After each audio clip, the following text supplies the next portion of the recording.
என் தோழி ஒருத்தி ஆஸ்திரேலியாவில் இருக்கிறாள். ஒரு தமிழ் ஒரு ஆளை கல்யாணம் பண்ணியிருக்காங்க. அந்த பெண்ணிடத்தில் கேட்டேன், மீன் சாப்பிட்றீங்களே, பச்சையாக சாப்பிட்றீங்களே, நாராதான்னு கேட்டேன். நியாயமான கேள்வி தானே. பச்சையாக மீன் சாப்பிட்டா வாசனையாக இருக்காதா, துர்நாற்றம் வீசாதான்னு கேட்டேன். அதுக்கு அந்த பெண் சொன்ன பதில், துர்நாற்றம் வீசுவதற்கு முன் நான் சாப்பிட்டு விடுவேன் என்று சொன்னார். இப்போ நாமெல்லாம் சாப்பிட்றது ஃப்ரெஷ்ஷாக இருக்கும்போது சாப்பிட்ருவேங்கிறார்.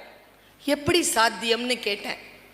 உயிருள்ள மீன் தான் நாங்கள் சாப்பிடுவோம், எங்கள் பண்பாடு அது என்று சொன்னார்.